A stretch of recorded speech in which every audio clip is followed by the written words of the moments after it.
하나님 말씀은 에베소서 2장입니다. 에베소서 2장 8절에서 10절까지의 말씀입니다. 에베소서 2장 8절에서 10절까지의 말씀입니다. 우리 같이 3절밖에 안 되니까요. 한 목소리로 함께 읽도록 하겠습니다. 시작. 너희는 그 은혜에 의하여 믿음으로 말미암아 구원을 받았으니 이것은 너희에게서 난 것이 아니요 하나님의 선물이라. 행위에서 난 것이 아니니 이는 누구든지 자랑하지 못하게 함이라.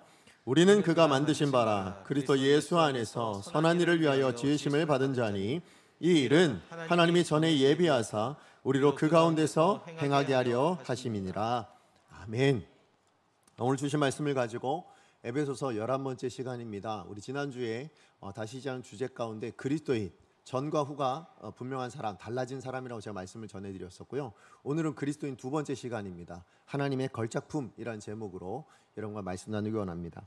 여러분, 오늘 본문은요, 구원과 관련해서 성경에서 가장 유명하고 가장 잘 알려진 요절이 담겨져 있는 말씀입니다. 물론 구원을 주시는 복음에 대한 대표적인 구절은 또 여러 가지 따로 구절들이 있습니다. 복음이 뭐냐? 복음의 내용이 어떤 것이냐 했을 때 대표적인 구절 아마 요한복음 3장 16절이 아닐까 생각합니다. 여러분 다 한 번은 암송하셨을 것이고 한 번은 다 읽어보신, 아마 들어보신 하나 그 내용인데 우리 암송하는 마음으로 같이 한번 읽어볼까요? 시작. 하나님이 세상을 이처럼 사랑하사 독생자를 주셨으니 이는 그를 믿는 자마다 멸망하지 않고 영생을 얻게 하려 하심이니라. 아멘. 예, 정말 많이 들어보신 말씀이죠. 예, 맞아요. 하나님이 우리를 사랑하셔서요, 예수 그리스도를 우리 가운데 보내주셨다고 합니다. 그 예수님이 우리를 위해 죽으시고 부활하셔서 우리를 구원해 주셨다는 거죠. 멸망하지 않고 영생을 얻게 해주셨다. 이 말씀이 복음의 내용이지 않습니까? 그래서 복음의 아주 대표적인 말씀이 아마 요한복음 3장 16절이라고 말씀드릴 수 있을 것 같아요. 자, 그런가 하면 그럼 구원이 뭐냐는 거죠. 오늘 우리가 얻은 구원은 그러면 어떤 것이냐? 성경은 뭐라고 이야기하느냐? 그 대표적인 구절이 뭐냐면 바로 오늘 우리가 읽었던 에베소서 2장 8절에서 9절까지의 말씀입니다. 우리 같이 한번 다시 읽어볼까요? 시작. 너희는 그 은혜에 의하여 믿음으로 말미암아 구원을 받았으니 이것은 너희에게서 난 것이 아니요 하나님의 선물이라. 행위에서 난 것이 아니니 이는 누구든지 자랑하지 못하게 함이라. 아멘. 오늘 이 말씀에 보면 구원이 뭐라고 이야기하고 있습니까? 예, 하나님의 은혜로 말미암아서 은혜로 말미암아 우리에게 주신 하나님의 선물이라고 이야기합니다. 그래서 여러분 우리가 구원이라고 이야기할 때 내가 가지고 있는 이 구원은 우리는 뭐라고 이야기합니까? 그 구원을 내가 쟁취했다, 내가 이렇게 성취했다 이렇게 말하는 분 아무도 없습니다. 여러분 보통 우리가 구원에 대해서 뭐라고 얘기합니까? 구원을 받았다라고 이야기하잖아요. 그죠? 나 구원 받았어 이렇게 이야기를 하지 내가 구원을 성취했어, 내가 구원을 쟁취했어 이렇게 말하시면 아무도 없습니다. 왜 그렇습니까? 구원은 내가 만들어낸 게 아니라 나는 만들 수 없어요. 누가 하신 겁니까? 하나님께서 주셨기 때문인 거예요. 하나님께서 주시되 어떻게 해요? 선물로 값없이 그렇게 은혜로 주셨다. 지금 그 이야기를 하고 있어요. 예, 맞아요. 정확한 표현인 것 같습니다. 구원은 뭐냐? 우리가 만들어내고 우리가 성취한 것이 아니라 하나님께서 주신 것을 받은 것이다. 그래서 구원은 받았다라고 말하는 것이 아주 정확한 그런 표현인 것 같습니다. 자, 그렇다면 하나님께서 왜 구원을 선물로 주셨을까요? 하나님께서 왜 이 구원이라는 것을 우리에게 성취하라고 말씀하지 않으시고 그것을 만들어내라고 말씀하지 않으시고 왜 이것을 우리 가운데 그냥 선물로 주셨는가? 왜 그랬을까요? 왜냐하면 우리에겐 이걸 만들어낼 만한 능력이 없기 때문인 거죠.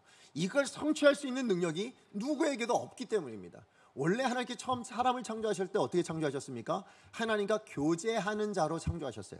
그죠? 하나님과 관계를 맺는 자로 창조를 하셨습니다. 그렇게 창조된 우리를 심히 기뻐하셨다고 그렇게 창세기는 말씀하고 있습니다. 그런데 반면에 사단은 어떻게 합니까? 아니라는 거예요. 너희는 스스로 하나님처럼 될 수 있는 존재다. 그걸 너희들이 모르고 살아서 그래서 내가 알려주는 거야 하면서 뭐예요? 그를 꼬드기잖아요. 그를 유혹하잖아요. 그래서 하와가 어떻게 됩니까? 실제로 하나님처럼 되고 싶어서 스스로 하나님 없이도 내가 하나님처럼 살아가고 싶어서 그렇게 넘어가게 돼서 범죄하게 된 것 아닙니까? 예, 그러다 보니까 뭐예요?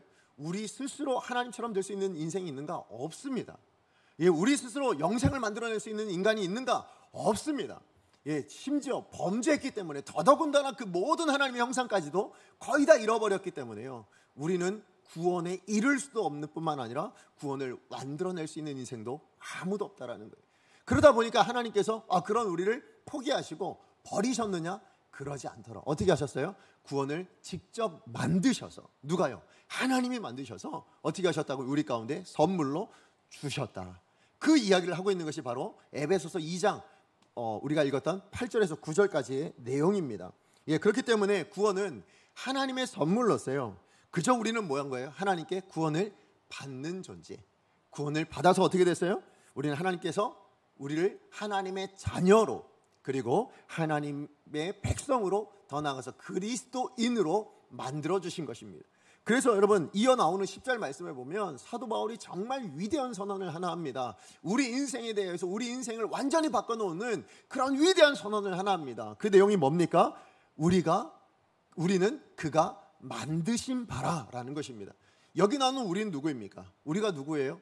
에베소 성도들만 이야기하는 거 아니죠. 사도 바울만 이야기하는 게 아닙니다. 누굽니까? 저와 여러분, 우리 모두를 다 통칭하는 거예요. 다시 얘기해서 그리스도인이라면 누구나입니다.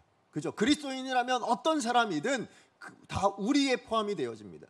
그럼 여기 나오는 그가 만드신 그는 누굽니까? 그는 누구예요? 하나님이시죠. 예, 맞아요. 우리는 하나님이 만드신 바입니다. 자, 그런데 여기 나오는 이 만드신 바라는 이 단어가 헬라어로 뭐냐면요, 여러분도 한 번씩은 들어보셨을 것 같아요. 포이에마라는 말이에요. 포이에마. 자, 이 포이에마라는 말이 뭐냐면 헬라어가 보통 어떤 때 쓰여졌냐면, 여러분 어떤 예술가라든지 아니면 어떤 장인이요, 어떤 작품을 하나 만들어냈을 때 그 작품을 이야기할 때 뭐라고 이야기하냐면, 이게 내 포이에마야, 이렇게 얘기한다는 거예요. 자, 그러니까 이 포이에마라는 단어를 썼다라는 의미는 뭐예요? 사도 바울이 지금 우리는 그가 만드신 바라 이야기했을 때 우리는 하나님의 포이에마라는 의미죠. 자, 무슨 얘기입니까? 우리는 예술가가 아니면 어떤 장인이 정성을 들여서 그렇게 하나의 작품을 만들어낸 것처럼 저와 여러분은 어떤 존재라고요? 하나님이 그렇게 정성을 쏟아서 그렇게 마음을 다해서 빚어낸 하나님의 작품들. 그래서 뭐라고 불러요? 걸작품이라고 부르는 거예요. 예, 하나님보다 더 뛰어나게 만들어낼 수 있는 그 어떤 존재가 없으니까 그 하나님이 만들어내신 존재가 저와 여러분이라면 우리는 뭐예요? 걸작품인 거예요. 그 어떤 세상 것과 비교할 수 없는 걸작품이 오늘 저와 여러분, 우리 그리스도인이라고 말할 수 있는 것입니다. 자, 그러니까 하나님께서 첫 번째 창조하실 때 뭡니까? 모든 것을, 이 세상을 다, 우주 만물을 창조하시면서 매일매일마다 어떻게 하셨어요? 기뻐하셨더라, 기뻐하셨더라, 기뻐하셨더라, 기뻐하셨더라, 기뻐하셨더라. 마지막 6일째 뭐라고요? 심히 기뻐하셨다고 이야기를 하죠. 맞아요. 그런 의미에서 보자면 오늘 저와 여러분, 우리가 지어진, 그래서 우리가 그리스도인 되었을 때 우리를 향해서 하나님은 어떤 마음이에요? 동일한 마음이신 줄로 믿습니다. 이렇게 구원받은 우리 자신을 바라보면서 심히 기뻐할 만한 내 걸작품이 여기에 있구나라고 생각하실 거예요. 오늘 이 자리에 있다라고 분명히 하나님은 우리를 그렇게 바라보실 줄로 믿습니다. 그렇기 때문에요, 여러분, 하나님께서는 여러분을 바라보실 때 어떤 것으로 가치를 매기실까요? 무엇으로 가치를 매기겠습니까? 여러분이 가지고 있는 어떤 열매들, 그거 보면서 하나님께서 가치를 매기실까요? 여러분을 바라보면서, 여러분이 살아냈던 그 삶의 모습들을 바라보면서 그것으로 가치를 매기느냐? 그러지 않는다라는 거예요. 오늘 말씀해 보면 하나님 무엇으로? 여러분의 존재 그 자체로 정말 존귀하다 말씀해 주시는 거예요. 여러분 존재 자체로 하나님께서는 너무나도 귀하다고 그렇게 말씀하신다는 거예요. 여러분 예술가가요, 자기가 어떤 정말 심혈을 기울여서 어떤 작품을 하나 만들어냈어요. 귀하게 여길까요? 안 여길까요? 귀하게 여길 줄로 압니다. 어떤 장인이 정말 심혈을 기울여서 어떤 무엇인가 하나 만들어낸다면 그건 그 어떤 것보다 귀하게 여길 줄로 믿습니다. 그만한 값어치의 대가가 있지 않고서는 심지어는 팔지도 않을 거라고 저는 생각해요. 그게 장인들, 예술가의 마음이라면 사실은 예술가들만 그런 거 아니에요. 여러분 오늘 우리들도 마찬가지이지 않을까요? 여러분이 뭔가 심혈을 기울여서 만들어낸 것이 있다면 여러분은 귀하게 여기지 않겠냐고요. 여러분 저희 집에 삼형제가 있습니다. 다 아시죠? 제가 아들만 셋이잖아요. 자, 그런데 저희 집엔 방도 3개예요. 예, 그래서 안방은 이제 저랑 저희 아내랑 쓰고, 또 그다음 나머지 방 2개 중에 하나는 저희 큰 아들이 씁니다. 그리고 이제 나머지 방 하나, 작은 방을 이제 둘째와 셋째가 같이 쓰고 있거든요.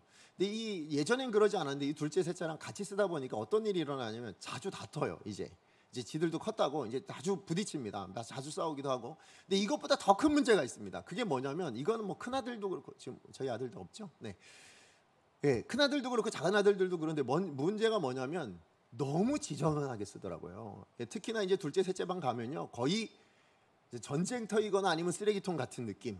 제가 들어갈 때마다 나무라거든요. 막 뭐라 하고 나무라고 막 그렇습니다.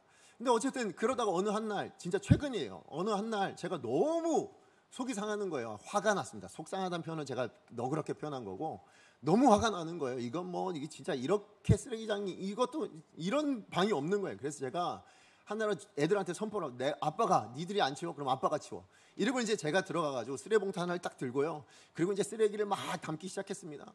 막 담기를 시작하는데 얼마 안 있어서요, 저희 막내 아들이 펑펑 울고 있는 거예요.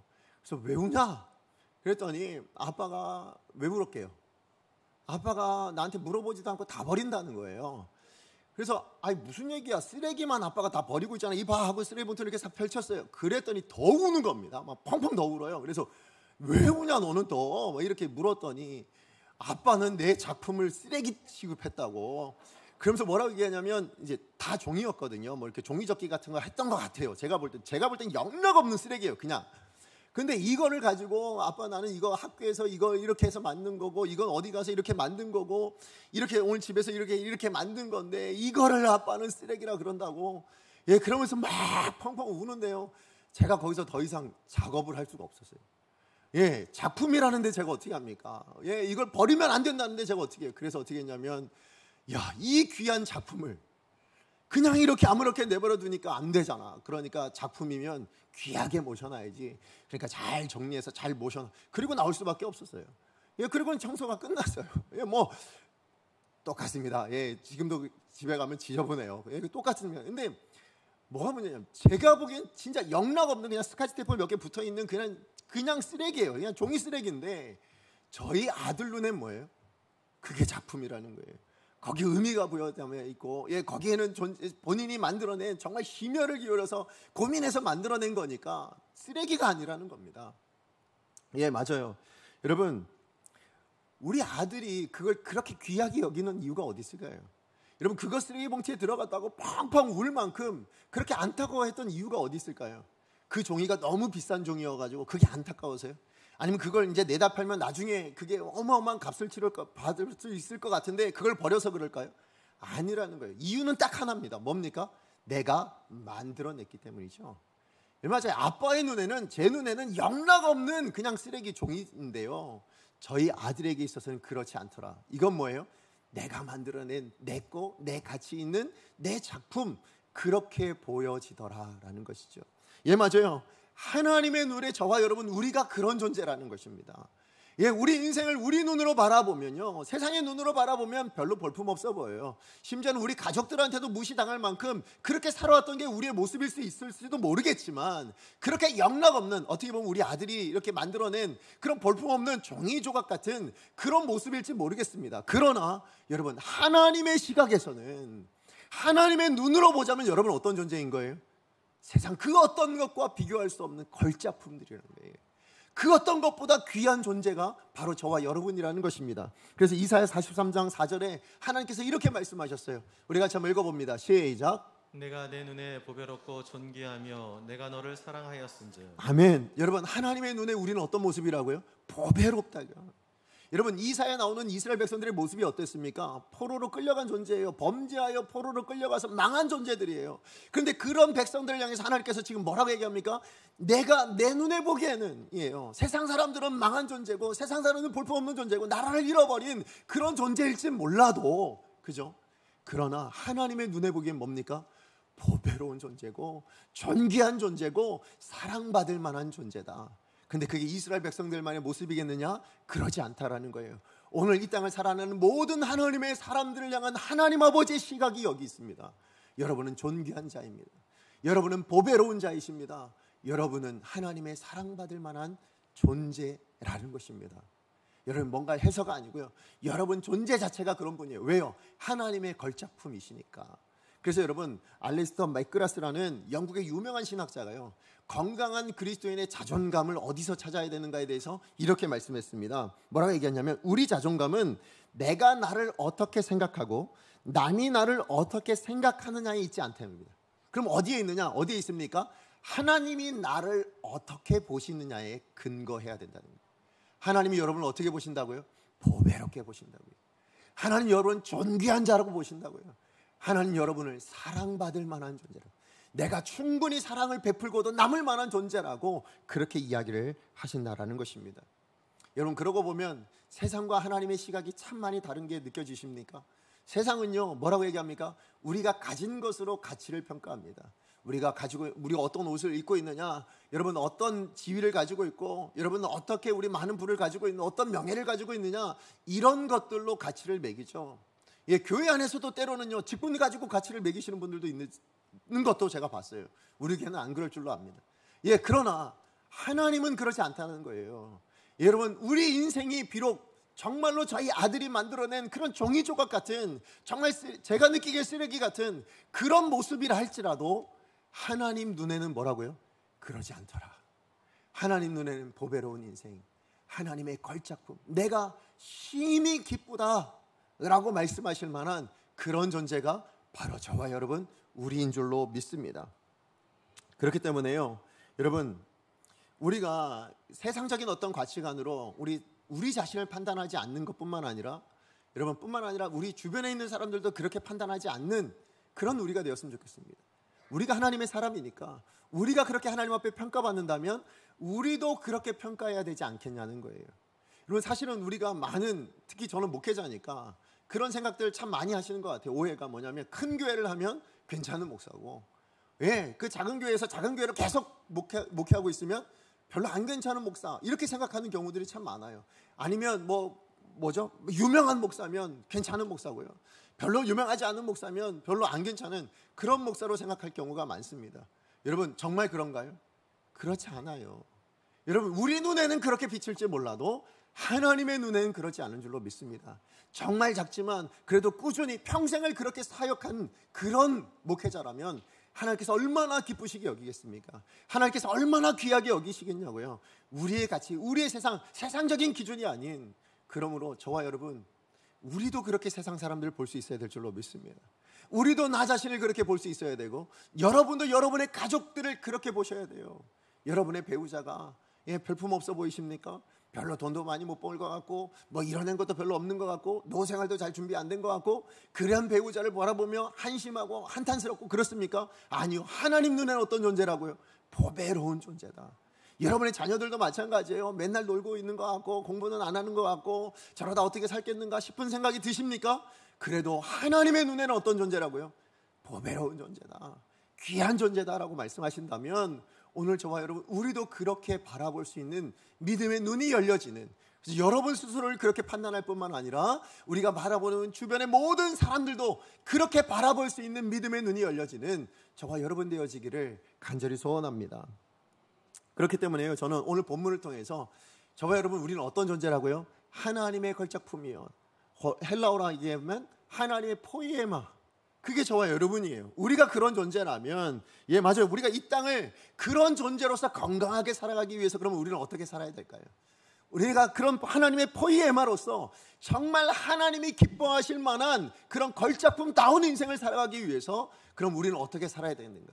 오늘 본문을 통해서 우리는 두 가지를 좀 나누기 원합니다. 자, 첫 번째예요.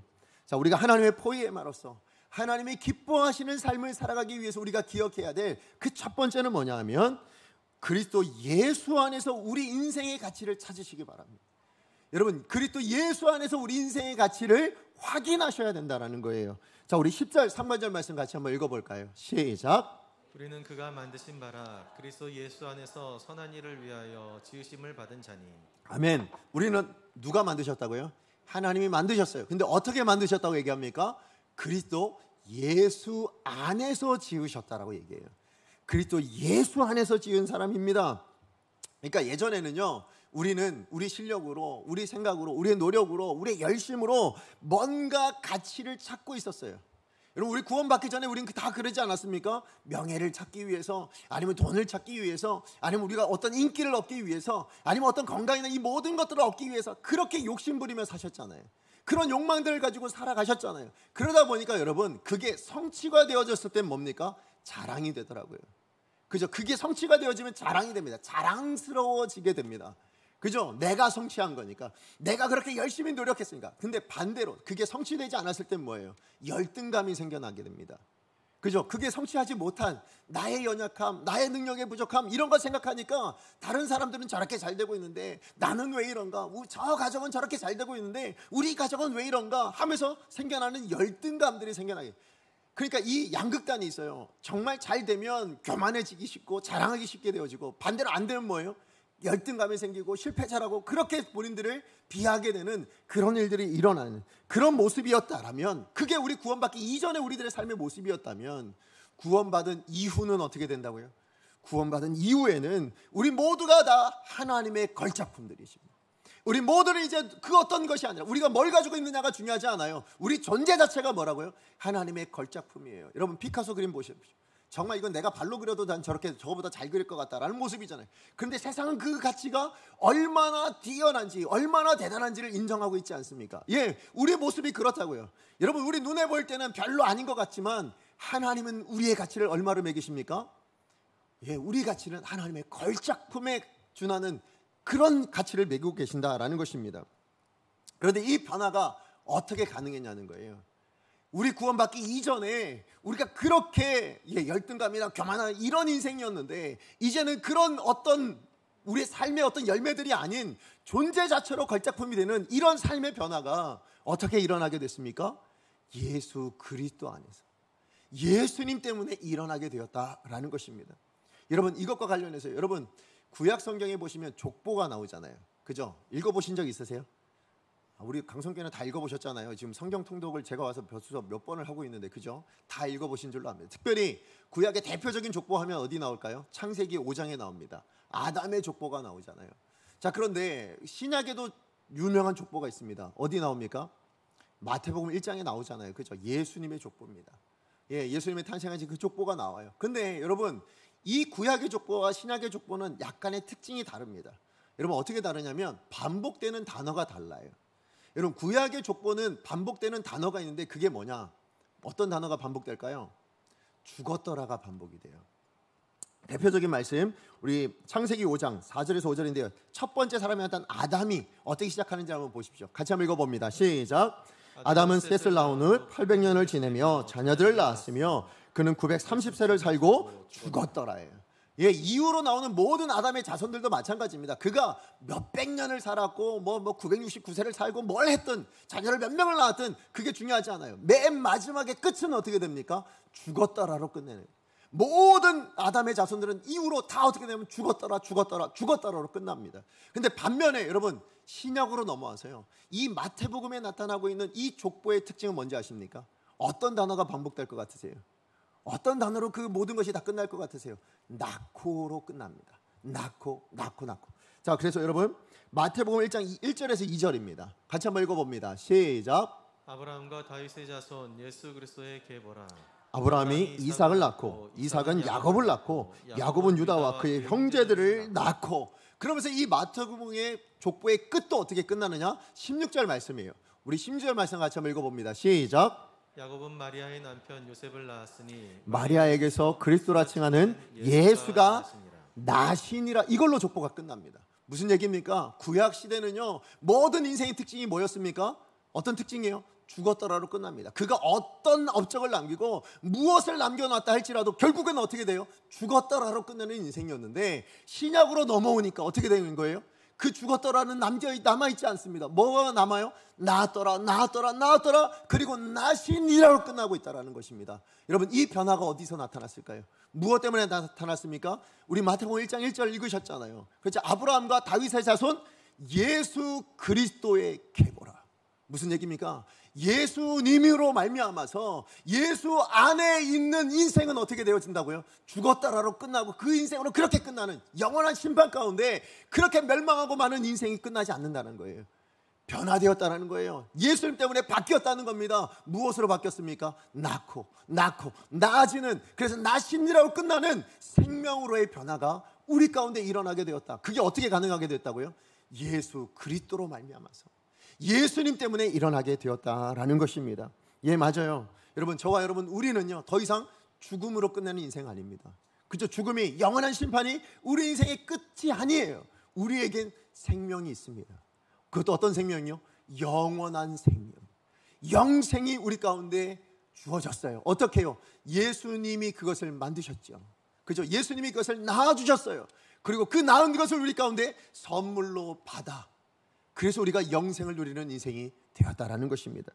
그렇기 때문에 여러분, 우리는 예수님 안에서만 뭐예요? 걸작품이 되는 거예요. 그죠? 예수를 떠나서는 우리의 인생은 그저 죽었다로 끝날 수밖에 없는, 망할 수밖에 없는, 아무것도 남지 않는 그런 인생일 수밖에 없지만, 예수 안에 들어와서 보니 뭐예요? 우리는 어마어마한 하나님의 걸작품이, 하나님의 포이에마로 변화되어진 인생이 되더라라는 것이죠. 여러분 숫자를 셀 때 여러분 0이 하나 붙으면 단위가 어떻게 돼요? 10이죠, 그죠? 예. 그래서 그럼 2개 붙으면 뭡니까? 100. 3개가 붙으면 1000, 4개가 붙으면 10,000, 8개가 붙으면 얼마게요? 안 세보셔서 모르시겠습니까? 억이 됩니다. 그죠? 예, 맞아요. 여러분, 저한테 이 자기합 수표가 있습니다. 지금 없어요. 예, 없습니다. 저 그럼 자, 자기합 수표가 있는데 거기에 동그라미가 8개가 붙어 있어요. 자, 그럼 이건 얼마짜리입니까? 1억. 누가 1억이라고 그럽니까? 여러분, 여기에는 함정이 있습니다. 뭡니까? 이 앞에 일자가 붙지 않고서는 아무리 많은 0이 있어도 아무 소용이 없습니다. 그 가치는 종이 조각에 불과합니다. 그렇지 않습니까? 그렇죠? 0이 아무리 많아도요, 아무리 숫자가 많아도 거기에 앞에 일자라는 숫자가 하나 붙어 있지 않다면 그것은 그냥 종이 조각이에요. 그냥 영원에 불과한 그런 종이 조각이가 되고 맙니다. 예, 맞아요. 우리 인생이 그렇다라는 것입니다. 여러분이 만들어내신 영이라는 것, 그것이 부가 됐든 아니면 그것이 어떤 명예가 됐든, 여러분의 인생의 어떤 삶의 열매가 영으로 그렇게 맺혀져 있다 할지라도, 여러분의 인생 앞에 예수라는 그 예수님이 와 있지 않으시다면, 여러분 예수님이 그 앞에, 여러분의 인생 앞에 놓여 있지 않다면, 여러분의 인생에 맺어있는 모든 것은 아무 가치가 없어요. 죽으면 끝날 거 아니에요. 아무것도 가질 것이 없잖아요. 그러나 여러분 안에 예수가 있으시다면, 여러분의 인생 앞에 예수라는 그 일자가 붙어 있다면 뭐가 돼요? 그 영은 다 소용이 돼요. 열매가 돼요. 하나님의 걸작품의 작품들이 되어진다고요. 여러분, 그런 인생이 바로 저와 여러분 우리 인생이라면, 여러분 기억하십시오. 우리 인생의 가치는 어디서 찾을 수 있다고요? 예수 안에서만 찾을 수 있는 거예요. 예수 안에서 여러분의 인생의 가치를 만들어 가셔야 된다는 것입니다. 우리 지난주 말씀 기억하십니까? 여러분, 우리가 허물과 죄로 인해 죽었던 사람이었습니다. 그런데 그러나의 하나님의 역사가 일어나서, 보이진 않지만 그러나의 분명한 하나님의 역사가 일어나서 우리 인생이 어떻게 바뀌었습니까? 이제 우리는 그리스도와 함께 뭐예요? 살리심을 받고, 그리스도와 함께 어떻게 해요? 일으키심을 받고, 그리스도와 함께 하늘에 앉히심을 받는, 다시 얘기하면 뭡니까? 그리스도와 함께 누리는 인생이죠. 예, 그리스도의 것을 얻게 되어지고 그리스도의 것을 가지게 되어지는 그런 인생이 되었다라는 것입니다. 더 이상 그냥 허물과 죄로 죽어 심판으로 끝나는 인생이 아니라, 그리스도가 누리는 것이면 다 내 것 되는 인생이죠. 그리스도가 가지는 것이면 다 내가 가질 수 있는 그런 복된 인생으로 변화되어지더라. 그래서 저는 여러분의 인생의 가치를 매긴다면, 여러분 스스로 얼마로 매기시겠습니까? 여러분의 인생의 가치를, 여러분이 지금까지 살아오셨던 그 삶의 가치를, 여러분이 가격을 매기신다면 얼마로 매기시겠냐고요. 저는 저와 여러분을 바라볼 때, 우리 하나님은 분명히 여러분에게 이런 가치를 매기셨을 거예요. 예수님짜리. 그죠? 100원의 물건을 살려면 어떻게 해야 돼요? 100원을 내야 100원이죠. 그죠? 만약에 1,000원을 내고 샀으면 1,000원짜리죠. 10,000원을 주고 샀으면 얼마예요? 10,000원짜리죠. 근데 저와 여러분, 우리 사망의 존재 가운데 살아가는 우리를 예수님이란 값을 치러서 여러분을 사셨어요. 예수님이란 값을 치러서 여러분을 하나님의 걸작품 되게 만드셨어요. 여러분이 하나님의 작품일진데, 하나님이 여러분의 인생의 가치에 가격을 매기셨다면 얼마짜리라고요? 예수님짜리. 지금 여러분 옆에 계신 분들을 보세요. 여러분 그만한 가치가 있는 분이세요. 여러분 옆에 앉으신 분이, 여러분 스스로를 한번 바라보세요. 여러분이 그만한 가치가 있는 인생이라고요. 예수님짜리가 되는 인생. 그러므로 여러분, 그런 인생이라는 것을 여러분 기억하신다면, 여러분 우리 인생의 가치를 더 이상 세상적인 관점으로 그렇게 매기지 않으셨으면 좋겠습니다. 세상적인 기준으로 여러분의 인생 가치를 매겨서 내 인생은 볼품이 없고 내 인생은 별로 남긴 것이 없다. 아니요. 여러분 안에 예수가 있으시다면, 여러분의 인생이 예수가 있으시다면, 그리고 여러분이 예수 안에 계신다면, 여러분의 인생은 얼마짜리라고요? 예수님짜리 인생입니다. 하나님의 걸작품이에요. 예, 세상 그 어떤 것으로도 가격을 매길 수 없는 그 걸작품이 저와 여러분이 되실 줄로 믿습니다. 그러므로 여러분, 예수 안에서 여러분의 인생의 가치를 돌아보시고 내가 예수님 자리임을 기억하고 이 하나님의 포이에마라는 사실로 여러분의 인생의 뿌듯함을 가지실 뿐만 아니라 여러분 주변에 있는 사람들도 그렇게 바라봐 주셔야 돼요. 여러분 주변에 있는 사람들도 그런 가치를 인정해 주셔야 된다고요. 여러분의 배우자이든 여러분의 자녀이든 여러분의 부모님이든 아니면 우리 강성교회 성도님들이든 세상에 그 어떤 사람들을 만나도 그가 하나님과의 관계 안에 그리스도 예수 안에 있는 사람이라면 하나님의 걸작품이요 포이에마임을 여러분 늘 인정해 주시는 저와 여러분 되어지기를 간절히 소원합니다. 자, 그런가 하면 두 번째로 우리가 하나님의 포이에마로서 하나님이 기뻐하실 만한 삶을 살기 위해서 기억해야 될 두 번째는 뭐냐면요, 우리가 하나님의 선한 일을 위해서 지으심 받은 작품이라는 것을 기억하셔야 돼요. 우리 10절 말씀 다시 한번 읽어보겠습니다. 시작. 우리는 그가 만드신 바라 그리스도 예수 안에서 선한 일을 위하여 지으심을 받은 자니 이 일은 하나님이 전이 예배하사 우리로 그 가운데서 행하게 하려 하심이라. 아멘. 하나님께서 우리를 만드셨어요. 근데 무엇 때문에, 어떤 목적을 가지고 만드셨다고요? 선한 일을 위해서, 그 선한 일 가운데서 행하는 인생 되게 하시려고 그렇게 만드셨다라고 이야기합니다. 여러분 기억해 보세요. 여러분 여기서 나오는 이 행하다라는 이 단어요, 여러분 우리 2절에서 한번 이미 나왔던 단어예요. 근데 지금 사도 바울은 굳이 같은 단어를 쓰면서 반복하고 있어요. 여러분 성경에서 반복은 뭡니까? 강조라고 제가 말씀을 드렸어요. 자, 그러면 뭘 강조하고 싶었던 걸까요? 사도 바울은 지금 뭘 강조하고 싶어서 2절에 쓰였던 단어를 또 여기서 또 한번 사용하느냐? 그럼 대조가 있게, 대조를 강조하고 싶어 하는 거예요. 여러분 2장 2절에 어떤 단어가 있는가 한번 같이 한번 읽어봅시다. 시작. 그때 너희는 그 가운데서 행하여 이 세상 풍조를 따르고. 여러분 여기 나오는 이 행하다라는 단어는 아까 우리 10절에 읽었던 행하여라는 단어와 똑같은 단어인데요, 페리파테오라는 단어입니다. 자, 그런데 이 페리파테오가 여러분 앞서 나온 2절에서는 어떤 페리파테오입니까? 세상의 풍조를 영향받아 행하던 페리파테오예요. 그죠? 세상의 공중권세 잡은 자의 영향을 받아 행하던 그런 페리파테오였다면 오늘 10절에는 같은 단어를 쓰지만 영향력이 다르다는 겁니다. 이제는 그런 영향을 더 이상 받지 않고, 그러나 하나님의 역사하심 때문에 그리스도 예수 안에 있는 우리는 어떤 영향력을 받아서요? 하나님의 뜻이라는, 하나님의 말씀이라는 그 영향력을 받아서 이제 우리는 선한 일을 행하는 그런 인생으로 변화되었다. 이걸 강조하려고 지금 사도 바울이 이 똑같은 단어를 반복해서 여러분 사용하고 있다는 것입니다. 자, 무슨 말이에요? 여러분 신앙이 좋다라는 걸 우리는 뭘로 확인할까요? 여러분 우리 신앙이 좋다라는 건 뭘로 확인합니까? 여기 예배를 매주마다 빠지지 않고 참석하면 신앙이 좋은 겁니까? 예, 물론 그럴 수 있어요. 여러분 기도를 한번 하기 시작하면 매일 하시는데 뭐 2시간씩 3시간씩 하면 그분은 신앙이 좋은 걸까요? 여러분 교회 와서 봉사하시고 또 여러 사람들 섬기고 하는 이것들을 행하면 그러면 그것이 신앙이 좋다라고 말할 수 있는 걸까요? 그럴 수 있다니까요. 예, 그게 신앙 좋은 걸 수 있어요. 그러나 그게 전부는 아니라는 거예요. 하나님이 보실 때 하나님의 기준에 신앙이 좋다라는 건 뭘까요? 하나님의 보시기에 더 귀하게 여기시는 신앙의 기준은 뭐냐면 삶의 열매라는 거예요. 그죠? 삶 안에서, 우리 일생의 삶 안에서 맺어내는 열매가 하나님 보실 때 선한 것이면 뭐예요? 그게 신앙이 좋은 거예요. 신앙으로 선한 열매들을 만들어내고, 신앙으로 뭐예요? 우리가 살아가는 모든 삶의 자리에서 하나님의 뜻대로 선한 일들을 행하고 있을 때에 예수를 때 인격을 닮아 그 인격이, 그 마음의 성품이 선하게 나타나고 있을 때에 그 인생을 뭐라고 얘기한다고요? 신앙이 좋다라고 말할 수 있다는 거예요. 아무리 예배를 열심히 드려도 그 입에서 나오는 말이, 아니면 그 입에서, 그 행동에서, 마음에서 나오는 그 행동들이 선하지 않다면 뭐예요? 그 인생이 신앙이 좋다라고 말할 수 있냐는 거예요. 그럴 수 없다라는 것입니다.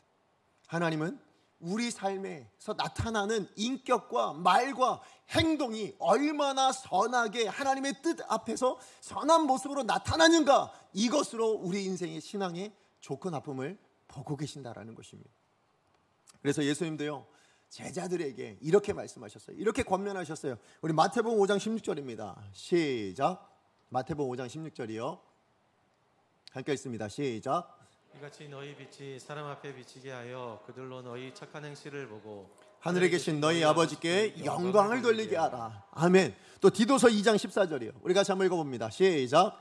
그가 우리를 대신하여 자신을 주심은 모든 불법에서 우리를 속량하시고 우리를 깨끗하게 하사. 예수님께서 우리를 속량하시고 깨끗하게 하셨다. 이유는 어디 있는가? 이어 나오는 말씀 같이 한번 읽어봅니다. 시작. 선한 일을 열심히 하는 자기 백성이 되게 하려 하심이라. 아멘. 여러분, 여기 디도서의 말씀해 보시면 하나님께서 내 백성이라, 저 사람은 내 백성이야, 자기 백성이라 인정해 주시는 그 신앙의 특징이 뭡니까? 어떤 사람을 내 백성이라 하나님께서 말씀하신다고요? 선한 일을 열심히 하는 자예요. 그저 선한 일을 열심히 행하는 자를 하나님께서 내 백성이라고 말씀해 주신다는 거예요. 반면 우리 마태복음 말씀도 마찬가지 아닙니까? 어떤 사람이 예수님의 제자됨의 특징이 되겠습니까? 어떤 인생을 사는 사람이 예수님의 제자답다고 말할 수 있을까요? 무엇입니까? 너희 착한 행실을 보여주어서 하나님 아버지께 세상으로 영광 돌리게 하는 사람, 그 사람이 예수님의 제자다운 사람이라는 것입니다. 그렇다면 오늘 저와 여러분에게 질문 드립니다. 여러분은 지난 한 주간에 어떤 선한 일을 통하여서 하나님께 영광을 올려드리셨습니까? 여러분은 어떤 선한 일을 행하심으로써 하나님의 백성다움을 입증하고 계셨습니까? 그래서 그 삶을 통해서 하나님께 영광 올려드린 삶의 내용, 그 선한 일들이 여러분은 어떤 것이 있으셨습니까? 여러분, 오래전에 나온 책인데요, 밥 쇼그린이라는 그 목사님 쓰신 강아지 성도 고양이 신자라는 책이 있습니다. 이 책의 내용이 뭐냐면, 여러분, 우리가 일상에 자주 만나는 애완동물 두 마리의 그 동물적인 특성을 가지고 우리 신앙에 대한 하나님의 이해와 또 우리가 하나님과의 관계를 어떻게 맺고 있는가를 이렇게 적나라하게 좀 표현한 그런 책이거든요.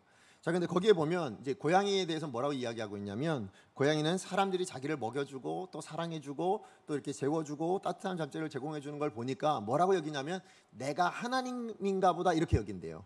그러니까 뭐냐면, 내가 하나님인가 보다, 그래서 저 사람들이 나에게 잘해주고 있네 라고 생각을 한답니다. 그러다 보니까 고양이과 교인들이 갖는 신학을 그 책에서 뭐라고 얘기하냐면, 내가 하나님이고 하나님은 나를 도우는 자라고 생각을 한다라는 거예요. 그래서 하나님을 위해서 그래서 존재하는 게 아니고, 하나님이 나를 위해서 존재하고, 하나님이 나의 유익을 위해서 필요하고, 하나님 나의 필요를 채우기 위해서 존재하시는 분, 이렇게 생각하다 보니까 늘 섭섭하게 산대요.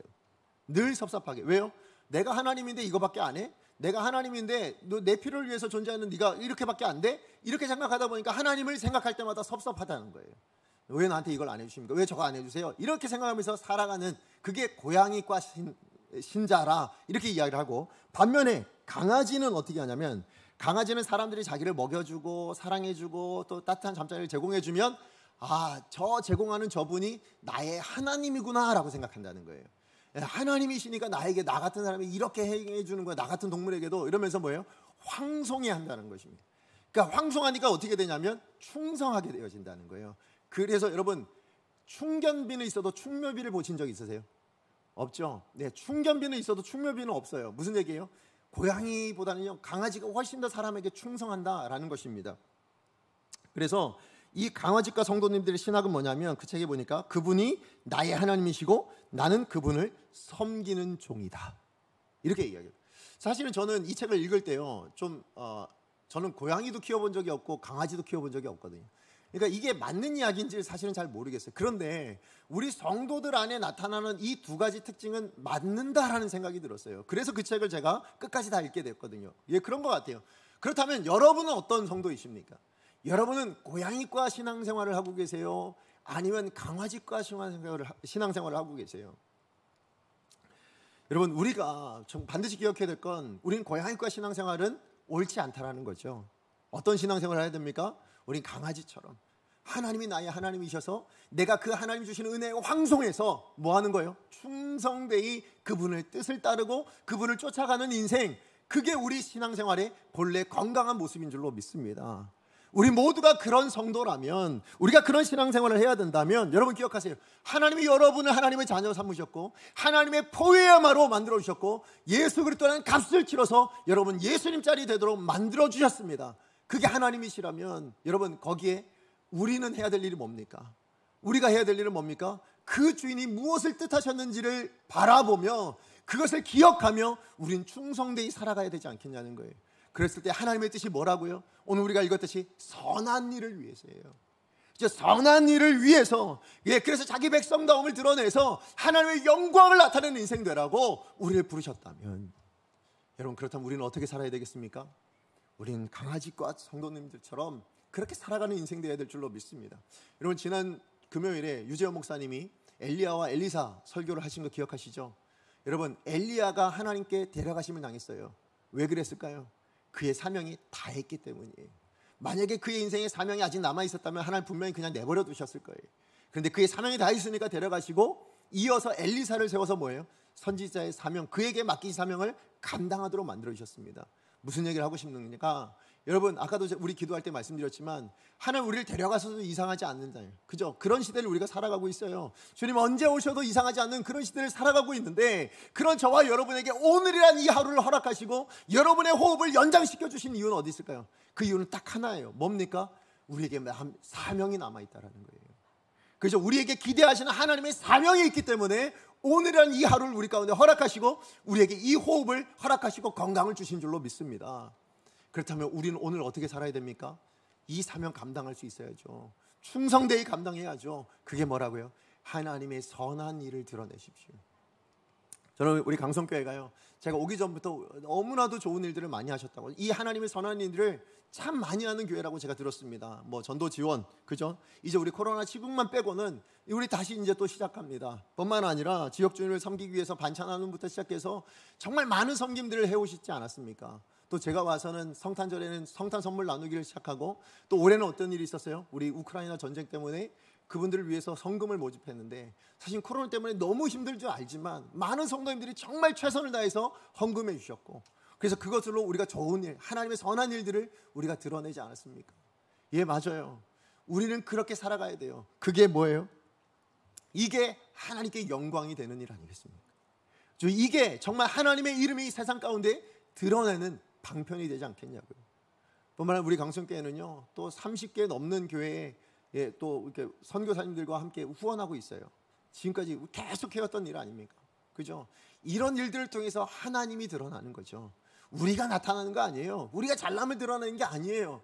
여러분, 하나님이 나타나고 하나님의 이름이 드러나는 일들이 우리 교회를 통해서, 여러분을 통해서 계속되어지는 인생 되었으면 좋겠습니다. 근데 그게 교회의 이름만으로 되어야 되는가? 아니요. 교회에 소속된 저와 여러분, 우리 삶 안에도 그런 열매들이 맺혀야 된다는 거예요. 그래서 여러분, 교회가 그런 일을 감당할 때 최선을 다해서 동참해 주셨으면 좋겠어요. 그리고 여러분의 일상으로 돌아갔을 때도 마찬가지예요. 세상과 다르게, 좀 바보 같으면 어떻습니까? 세상이 바보 같다고 얘기하면 어때? 우리는 하나님의 사람이라, 우리는 하나님의 걸작품이라. 그래서 뭐예요? 다른 건 괜찮아, 그래 뭐 좀 당해도 되고, 그래 좀 손해를 봐도 되지, 이런 인생으로 살아내실 수 있는. 그래서 누가 나타나는 겁니까? 당신 왜 그렇게 살아? 난 하나님의 사람이니까. 누가 나타나는 거예요? 하나님을 나타낼 수 있는 그런 인생 되어지기를 간절히 소망합니다. 그래서 우리를 그렇게 하나님의 작품 만드신 거예요. 이 선한 일을 감당하라고. 말씀의 결론을 맺습니다. 여러분, 우리는 우리가 가진 그 무엇으로가 아니라 우리의 존재 그 자체가 예수 그리스도 안에서 하나님께 걸작품이 된 인생입니다. 저희 아들이 만들어낸 그 볼품없는 그 종이조각 같은 그런 모습의 인생을 살아내셨다 할지라도, 그러나 하나님의 시각에서는 그렇지 않다는 거예요. 우리가 하나님과의 관계 안에, 예수 그리스도 안에 있는 우리 인생은 어떤 삶을 살다 할지라도 하나님은 우리를 예수님 자리로, 그만큼 귀한 가치가 있는 인생으로 보고 계신다는 것을 기억하셨으면 좋겠고요. 그런가 하면 그렇기 때문에 우리는 뭐예요? 하나님의 걸작품이니까 걸작품답게 살아내는, 그래서 하나님의 선한 일을 감당함으로 하나님께 영광을 올려드리는 복된 인생 되어지기를 간절히 축복합니다. 우리 말씀 기억하면서 함께 찬양했으면 좋겠습니다. 우리 시간에 같이 찬양할 건요, 선하신 목자라는 찬양입니다. 여러분 너무 잘 아시는 찬양일 거고요. 찬양의 가사가 참 귀하고 아름답습니다. 근데 오늘은 저는 이 찬양을 고르면서 어떤 마음이었냐면, 여러분 인생이 어떤 삶을 사시든, 여러분의 인생이 어떤 가치가 있으시든, 하나님은 여러분에게 그 가치 없다고 느껴지는 그 삶에 찾아오셔서 여러분의 목자가 되어주셨어요. 그죠? 정말 뭐예요? 그냥 내버려두면 굶어 죽거나 물려 죽거나 둘 중에 하나예요. 예, 그렇게 살 수밖에 없는 인생이었는데요, 예수님이 기꺼이 오셔서 내가 너의 목자가 되어줘서 너의 필요한 모든 것을 공급하고 내가 너를 지키고 보호해 줄게. 그게 우리 인생이라고요. 그렇게 우리가 바뀌었습니다. 그렇다면 우리는 어떻게 살아야 될까요? 주님 말씀하시는 대로 따라가야죠. 주님 말씀하시는 그곳을 향해 가야죠. 그게 우리 인생이어야 될 줄로 믿습니다. 우리는 하나님의 걸작품으로서 우리는 하나님의 뜻을 이루어내드리는 그 삶의 자리로 가겠다는 마음을 가지고 우리 함께 이 찬양 즐겁고 기쁘게 함께 찬양합니다. 선하신 목자, 선하신 목자, 날 사랑하는 분, 주 인도하는 곳 따라가리. 주의 말씀을 나 듣기 위하여 주 인도하는 곳 가려네. 우리 다시 한번 선하신 목자, 날 그냥 버려두지 않으십니다.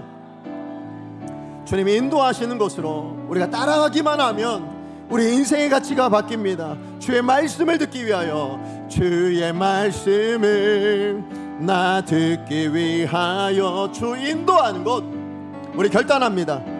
가려내. 그렇게 되면 나를 푸른 초장과 쉴만한 물가로 내 선하신 목자 날 인도해.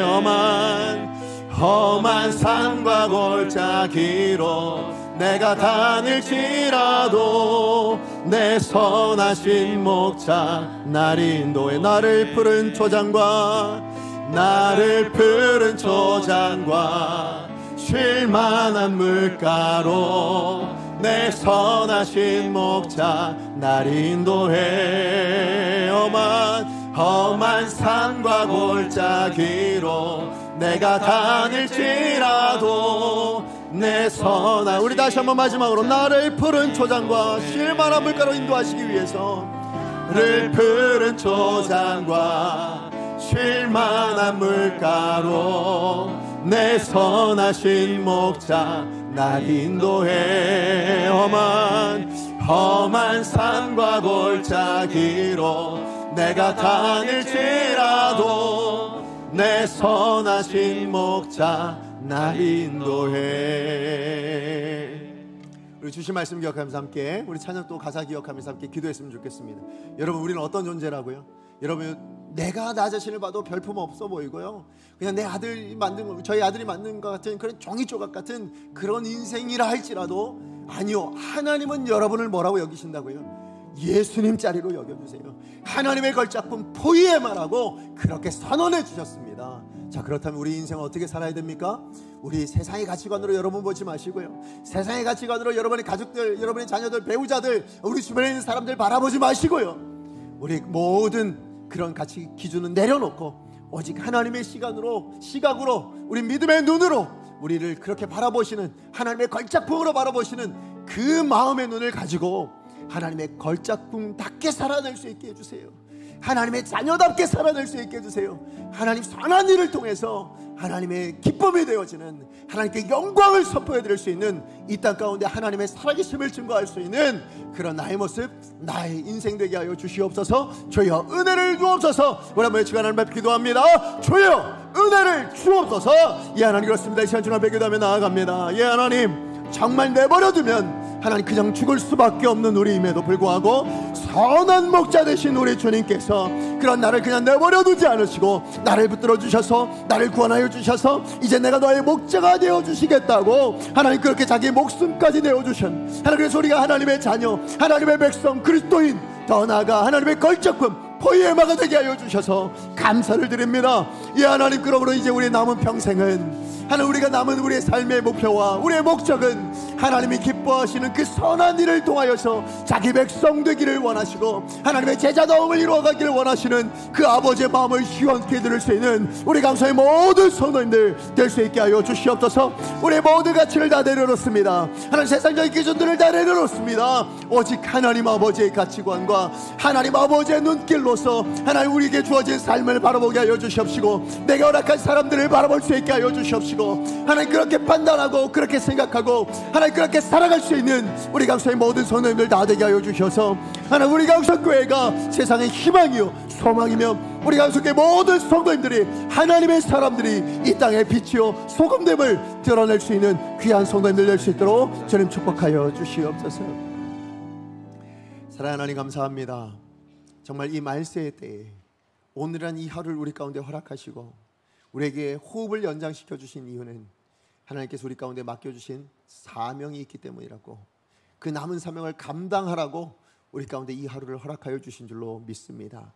하나님 그것을 위해서 먼저 우리로 하나님의 걸작품 삼아 주셨습니다.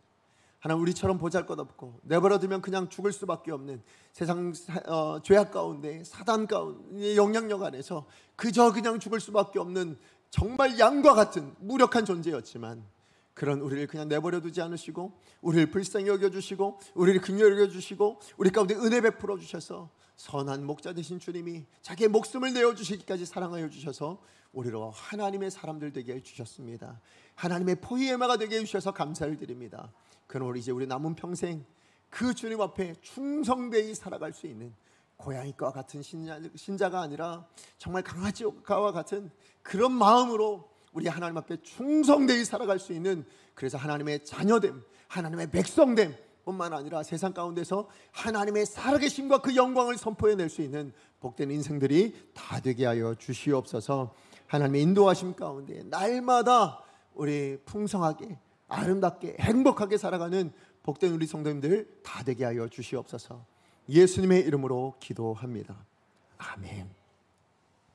이제는 우리 주 예수 그리스도의 은혜와 하나님 아버지의 다음이 없는 사랑하심과 성령 하나님의 교통하심과 충만하신 역사하심이 오늘 주신 말씀을 통하여서 이제 내 인생을 예수 그리스도 안에서 하나님의 걸작품 되었음을 기억하고 남은 평생을 하나님의 자녀답게 백성답게 걸작품 포이에마답게 하나님의 선하신 일들을 이루어내므로 하나님께 영광을 선포해내는 복된 인생으로 살아가기로 결단하는 우리 강성교회 모든 성도님들 머리 위에, 가정 위에, 사업장 위에, 그리고 우리 자녀들과 그들의 진로와 비전 위에, 그리고 지금도 열방을 향해 복음을 들고 나아가며 그 선한 일을 힘써 애쓰고 계시는 모든 선교사님들과 교회 위에 이제부터 영원까지 함께 있을지어다. 아멘.